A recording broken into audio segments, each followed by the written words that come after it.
Beshem Ha'af, Ve'aben, Ve'ruach HaKodesh, Ha-Elohim Echad.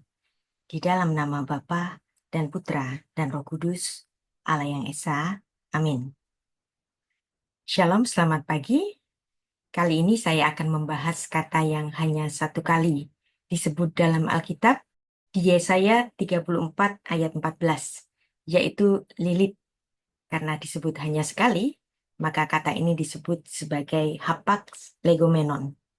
Kata lilit yang sebenarnya adalah nama bagi sejenis spesies burung hantu, owl. Namun kemudian kata lilit banyak berkaitan dengan hal-hal dalam mistisisme Yahudi. Jadi di masa kemudian kata lilit dikenakan kepada semacam hantu cewek dalam legenda Yahudi. Mungkin bisa kita bandingkan dengan kisah-kisah semacam Sundel Bolong dan Kuntilanak. Dan ini tentu saja sama sekali tidak ada hubungannya dengan keimanan Kristen. Namun karena ada banyak orang yang bertanya mengenai sosok Lilith ini, baiklah saya jelaskan. Sebelum kita mempelajari kata Lilith yang Alkitabiah, kita pahami dulu kata Lilith yang sudah melegenda dalam legenda-legenda mistik Yahudi Askenazi atau Yahudi Eropa atau Yahudi berkulit putih. Nama Lilith dikenakan kepada legenda witchcraft, ilmu sihir pada zaman kuno. Sebelumnya, selama 4000 tahun, nama hantu perempuan Lilith telah mengembara di bumi sebagai sumber imajinasi mistis para penulis, para seniman, dan penyair-penyair Yahudi. Asal-usul mitologi ini sebenarnya tidak jelas. Mungkin sejak demonologi Babilonia, di mana nama Lilith dianggap sebagai persamaan bagi istilah kuntilanak atau she-vampire, sebagai penghisap darah anak-anak yang menjadi momok bagi ibu-ibu hamil dan anak-anak. Kuntilanak Lilith ini menjadi objek jimat dan mantra yang digunakan untuk melawan kekuatan jahat darinya. Kemudian legenda Lilith selanjutnya bermigrasi ke dunia orang Het kuno, juga Mesir, Israel, dan Yunani.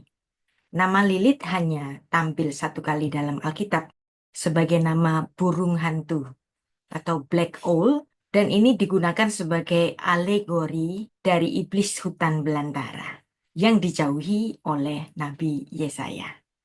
Dan orang-orang Yunani memiliki ide serupa untuk menghormati Emputa, hantu perempuan. Dan ide ini juga berhubungan dengan dongeng Romawi yang menghormati Lamis dan Striges. Lilith juga terkait dengan legenda dari Arab tentang Gules yang mereka gambarkan sebagai hantu perempuan yang tinggal di gurun dan merobek para laki-laki berkeping-keping. Pada abad pertengahan, dalam legenda Yahudi Askenazi, nama Lilith muncul kembali sebagai istri pertama Adam yang mengerikan. Demikianlah Lilith terkait dengan hantu perempuan. Memang ada jenis-jenis hantu yang dikenal oleh orang-orang Yahudi, kecuali kalangan Saduki. Karena orang Saduki tidak percaya tentang kebangkitan dan hal-hal yang semacam roh. Orang-orang Yahudi yang percaya adanya hantu tidak memaksudkan bahwa Lilith ini adalah arwah orang mati, melainkan setan dalam wujud perempuan. Orang Yahudi menurut Talmud Babilonia Megillah dilarang menyapa temannya di malam hari karena khawatir kalau-kalau mereka menyapa Lilith, hantu cewek alias kuntilanak yang biasanya nongol di malam hari. Kemudian kita pelajari Lilith yang di dalam legenda Yahudi, jadi tidak di Alkitab, hanya di legenda Yahudi saja. Lilith ini dianggap sebagai istri pertama Adam sebelum dengan Hawa. Dan ini berkembang di antara orang-orang Yahudi Askenazi atau Yahudi Eropa atau Yahudi berkulit putih, yaitu orang-orang Eropa yang kemudian convert menjadi Yahudi. Ada sebuah literatur Yahudi, The Alphabet of Ben Sira, yang diperkirakan ditulis pada abad pertengahan dan dicetak di Berlin pada tahun 1858. Selanjutnya, versi kitab The Alphabet of Ben Sirach ini terdapat versi yang berbeda dan itu ditemukan di Budapest dan diterbitkan di Wina pada tahun 1926. Kitab ini menulis kisah hidup dan petualangan Ben Sira di istana Nebukadnezar, Raja Babel. Beberapa cerita dalam kitab ini adalah dongeng dari cerita rakyat yang mengandung unsur-unsur satiris di dalamnya. Misalnya, literatur ini menulis Lilith ini adalah istri pertama Adam, dan karena Adam dan Lilith terus-menerus bertengkar, bahkan bertengkar masalah seksual dari keduanya, dituliskan bahwa Lilith sangat dominan dalam masalah hubungan seksual mereka. Dan Adam dan Lilith ini dituliskan telah memiliki anak-anak. Dan kemudian Lilith memutuskan untuk meninggalkan Adam. Tetapi ketika para malaikat menemukan Lilith ini di Laut Merah, mereka tidak dapat meyakinkannya untuk kembali kepada Adam. Dan mereka juga tidak dapat memaksanya untuk mematuhinya. Akhirnya sebuah kesepakatan aneh terjadi, di mana Lilith berjanji untuk tidak melukai anak-anak yang baru lahir jika mereka dilindungi oleh jimat dengan nama-nama 3 malaikat yang tertulis di dalamnya. Sehingga kisah tentang Lilith pada literatur ini adalah kisah mengenai seorang istri yang memberontak kepada Tuhan dan juga kepada suaminya. Sehingga kemudian Lilith dikutuk menjadi semacam hantu perempuan, kuntilanak. Kemudian dikisahkan, Lilith yang telah melarikan diri dari Taman Eden menuju Laut Merah itu, di mana menurut legenda ini, dia kawin dengan iblis. Dan kemudian melahirkan anak-anak setan yang mengerikan.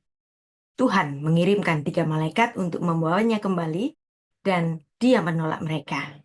Ketika Lilith dihukum dengan membunuh 100 anaknya, setiap hari Lilith bersumpah untuk menjadikan teror bagi semua keturunan Adam. Lilith kemudian menjadi semacam kuntilanak, vampir perempuan yang terbang di malam hari yang menyebabkan laki-laki muda yang belum menikah kerasukan dirinya dan membunuh bayi-bayi saat tidur di malam hari. Pemuka Yahudi Rabbinik Rambam, Rabbi Moses ben Maimun, memandang kisah Lilith istri pertama Adam sebagai kisah yang sesat. Dan semua literatur mengenai Lilith sang kuntilanak ini adalah tulisan yang sesat. Meskipun kalangan Yahudi lainnya, misalnya kalangan Yahudi Askenazi Mistasidik pada abad ke-12 sampai ke-13, juga seorang pemimpin yang bernama Joseph ben Uziel yang memandang kebenaran isi dari literatur mengenai legenda Lilith ini. Jika Rambam menolak literatur dongeng ini, yang memang demikianlah literatur ini adalah dongeng, bagaimanapun kisah dongeng tentang Lilith ini tidak sesuai dengan isi Alkitab Kejadian pasal 1 sampai pasal 5. Dan yang kedua, kita mempelajari rujukan mengenai Lilith yang berbeda dengan kisah mistis Yahudi Askenazi yang sudah kita pelajari tadi. Lilith hanya 1 kali ditulis di dalam Alkitab. Dan ini termasuk dalam kategori hapak legomenon. Artinya kata yang hanya 1 kali di dalam Alkitab, yaitu dalam Yesaya 34 ayat 14 saja. Kata Ibrani Lilith berjenis nomina perempuan, berasal dari kata lail, artinya malam. Menurut Yesaya 34 ayat 14, Lilith adalah sejenis spesies burung hantu, yang dimana Lilith ini dapat juga bermakna secara alegoris untuk menyebut roh-roh jahat. Kita baca Yesaya 34 ayat 14. Di sana berpapasan binatang gurun dan anjing hutan, dan jin bertemu dengan temannya. Hantu malam saja, yaitu Lilith, ada di sana dan mendapat tempat perhentian.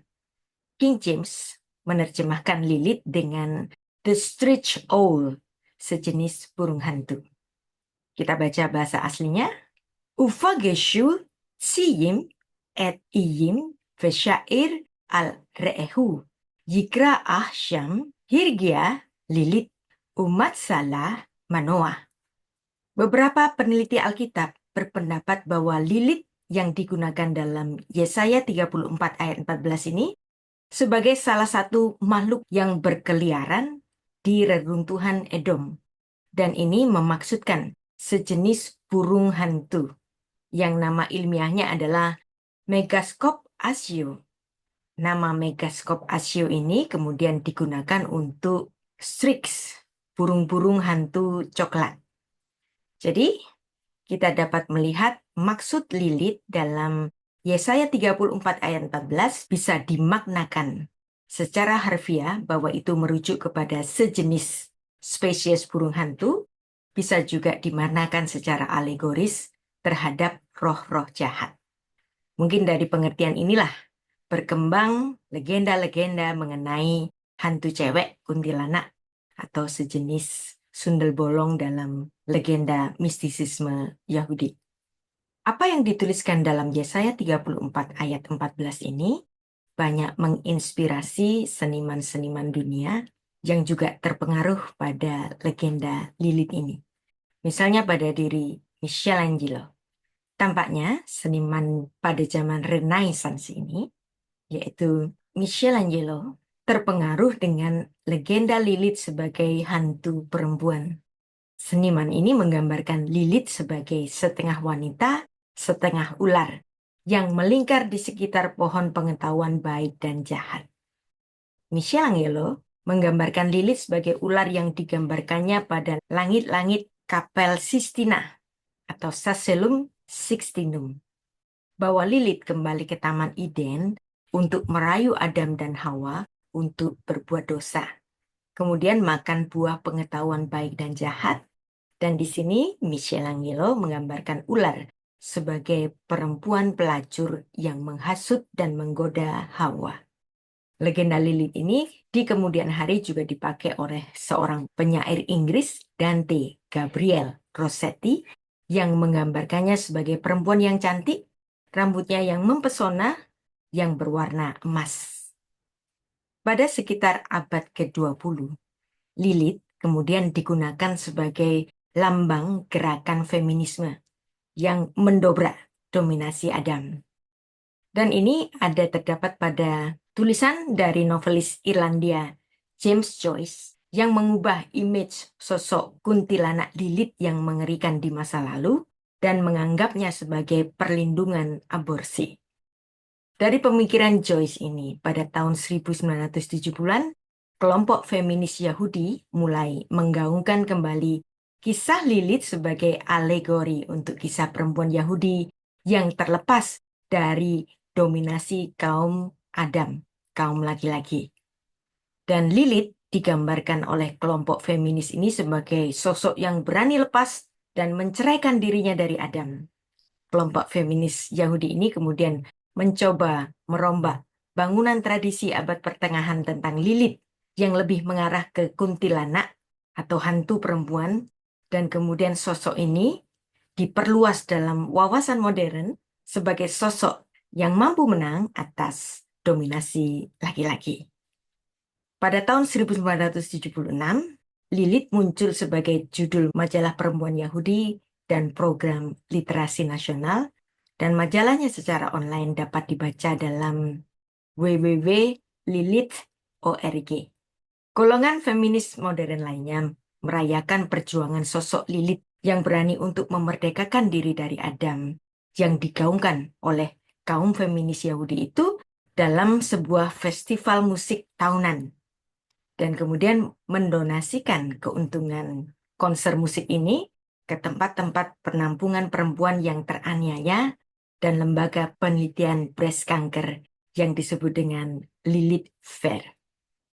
Demikianlah kita sudah memahami Lilith yang sebenarnya bermakna sejenis spesies burung hantu yang kemudian dilegendakan sebagai hantu perempuan yang kemudian di abad 20 diubah image-nya sebagai lambang dari perjuangan perempuan atas dominasi laki-laki dari kalangan feminis Yahudi. Di dalam Alkitab sebenarnya laki-laki dan perempuan tidak bersaing dan tidak saling menjajah dan tidak saling menang-menangan satu di antara yang lainnya. Laki-laki dan perempuan diciptakan dalam hubungan yang saling memberikan berkat. hubungan laki-laki dan perempuan dalam rumah tangga adalah satu kesatuan yang diberkati Allah sejak di Taman Eden. Dan ini adalah tatanan Alkitab sejak mulanya. Perempuan di dalam Alkitab disebut sebagai Esher Kenegdo, seorang penolong yang beroposisi. Yang artinya di sini walaupun perempuan ditempatkan sebagai penolong bagi Adam, tetapi perempuan Esher Kenegdo ini memiliki hak bicara. Dan dia memiliki hak untuk mengoreksi Adam. Dan ada banyak sekali kisah-kisah perempuan di Alkitab yang bahkan dapat menjadi penolong yang sempurna bagi para laki-laki. Misalnya ada kisah mengenai Deborah. Deborah ditempatkan sebagai ibu bangsa yang bahkan dia menjadi pemimpin bangsa. Itulah sebabnya di dalam budaya Israel menempatkan perempuan sebagai seorang pemimpin bukanlah hal yang baru. Ini sudah terdapat di dalam Alkitab. Alkitab menaruh laki-laki dan perempuan dalam hubungan yang proporsional, saling mengisi, bukan untuk bersaing. Jadi sebenarnya kalau seseorang memahami betul isi Alkitab, apa yang disebut dengan istilah feminisme itu tidak perlu. Karena Alkitab sudah menempatkan laki-laki dan perempuan setara dan saling mengisi, saling membantu, dan hubungan keduanya ditetapkan dalam hubungan suami istri yang saling memberkati dan melahirkan berkat, yaitu keturunan-keturunan mereka. Inilah tatanan Alkitab yang hendaknya dipertahankan oleh semua pasangan-pasangan Kristiani selamanya. Tetaplah kita saling mengasihi di dalam hubungan keluarga kita masing-masing. Selamat berbahagia, Tuhan memberkati. Beshem Ha'af, Ve'aben, Ve'ruach HaKodesh, Ha-Elohim Echad. Di dalam nama Bapa dan Putra dan Roh Kudus, Allah yang Esa. Amin.